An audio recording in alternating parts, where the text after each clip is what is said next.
সুন্দৰভাৱে আমি পালন কৰিলোঁ। আপকোৰ যি দাবী আমি সেই দাবীসমূহ যাতে আমি সফল ৰূপায়ণৰ ক্ষেত্ৰত চৰকাৰৰ ওচৰত আমি দাবী দিব পাৰোঁ তাৰ কাৰণে আমি কিছু প্ৰস্তাৱ গ্ৰহণ কৰিছোঁ।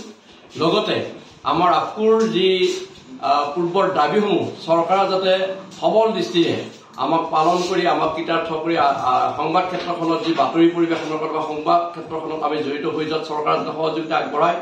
পেঞ্চনৰ পৰা আদি কৰি আমাৰ মাহিলী বেতনৰ পৰা আদি কৰি যিসমূহ দাবী দুবা আছে সেইসমূহ চৰকাৰক আমি দাবী জনাইছোঁ তেওঁলোকে কাৰ্যকৰী কৰিব লাগে, নহ'লে আমাৰ মফচিলা সাংবাদিকসকলৰ যিটো বৰ্তমান অৱস্থা এই অৱস্থা প্ৰকৃততে প্ৰকাৰে পানীত হাঁহ নচৰা অৱস্থা পাইছেগৈ।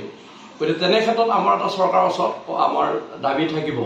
আৰু লগতে ইয়াৰ লগতে আমাৰ আপকোৰ এই আমাৰ যি ন্যাস সমিতি আছে ন্যাস সমিতিখনৰ আজি সৰ্বাংগ সুন্দৰ ৰূপত আমাৰ এখন শক্তিশালী সমিতি গঠন কৰা হয়। আমি 11জনীয়া সমিতি এখন আজি গঠন কৰিছোঁ আৰু পৰৱৰ্তী দিনত আমাৰ যিসকল অৰ্থনৈতিকভাৱে দুৰ্বল আমাৰ আপকোৰ কৰ্মী থাকিব বা বিভিন্ন ৰোগ ব্যাধিত তেওঁলোকে জৰ্জৰিত তেতিয়া আমাৰ এই আপকোই তেওঁলোকক এই সাহায্য পুঁজিৰ পৰা সাহায্য বিতৰণ কৰিব। বিশেষ আৰু নাছিলে আমাৰ এইখিনিয়ে আজি আৰু আছিলে।